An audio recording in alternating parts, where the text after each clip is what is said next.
Electoral bond നൽകി രാഷ്ട്രീയ പാർട്ടികളുടെ കണ്ണിൽ പൊടിയിടാൻ നോക്കിയിട്ടും ലോട്ടറി രാജാവ് സാന്റിയാഗോ മാർട്ടിന് രക്ഷയില്ല. ഇലക്ട്രൽ ബോണ്ട് റദ്ദാക്കുന്നതിന് മുമ്പ് 1300 കോടിയുടെ ബോണ്ടുകൾ നൽകി മാർട്ടിൻ ഏറ്റവും വലിയ ദാതാവായി മാറിയിരുന്നു.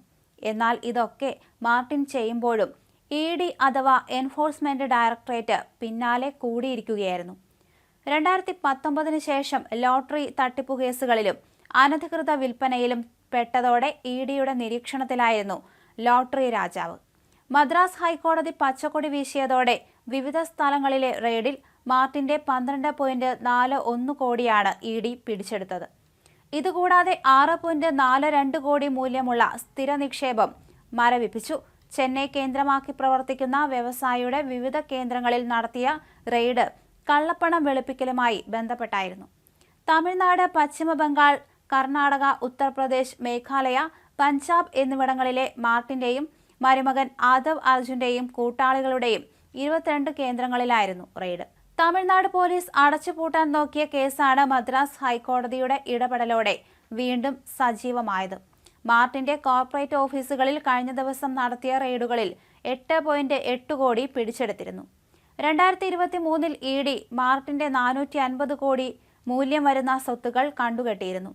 കേരളത്തിലെ ലോട്ടറി തട്ടിപ്പിലൂടെ സിക്കിം സർക്കാരിന് 900 കോടി നഷ്ടം വരുത്തി എന്ന കേസിലായിരുന്നു കണ്ടുകെട്ടൽ.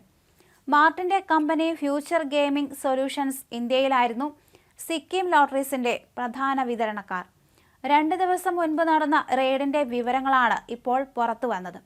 ഡിജിറ്റൽ ഉപകരണങ്ങളും നിർണായക രേഖകളും റെയ്ഡിൽ പിടിച്ചെടുത്തു. കോയമ്പത്തൂരിലെ മാർട്ടിൻ ഗ്രൂപ്പ് ഓഫ് കമ്പനീസ് സ്ഥാപനങ്ങളിലും വസതികളിലും ഓഫീസുകളിലും ചെന്നൈ തിരുവല്ലിക്കോണിയിലെ മകൻ ടൈസന്റെ കൺസ്ട്രക്ഷൻ കമ്പനിയിലും തേനാംപേട്ട JJ റോഡിലെ മരുമകൻ ആദവ് അർജുന്റെ അപ്പാർട്ട്മെന്റിലുമാണ് റെയ്ഡ് അരങ്ങേറിയത്. മാർട്ടിന്റെ ഫ്യൂച്ചർ ഗെയിംസ് കമ്പനി നിയമവിരുദ്ധ ഇടപാടുകൾ വഴി വ്യാജ ലോട്ടറി ടിക്കറ്റുകൾ വ്യാപകമായി വിറ്റഴിച്ചതായി കണ്ടെത്തി.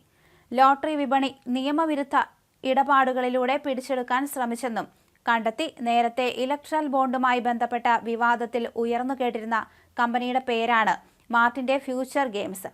ഫ്യൂച്ചർ ഗെയിംസ് നിയമവിരുദ്ധ ഇടപാടുകൾ നടത്തിയെന്നും ED കണ്ടെത്തി. കള്ളപ്പണം വെളുപ്പിക്കാൻ സമ്മാനമടിച്ച ലോട്ടറി ഉപയോഗിച്ചുവെന്നും ED വ്യക്തമാക്കി. വൻതുക സമ്മാനം നേടിയ ടിക്കറ്റുകൾ വാങ്ങി കള്ളപ്പണം വെളുപ്പിച്ചുവെന്നും ഇത് ഖജനാവിന് കനത്ത നഷ്ടമുണ്ടാക്കിയതായും ED കണ്ടെത്തി.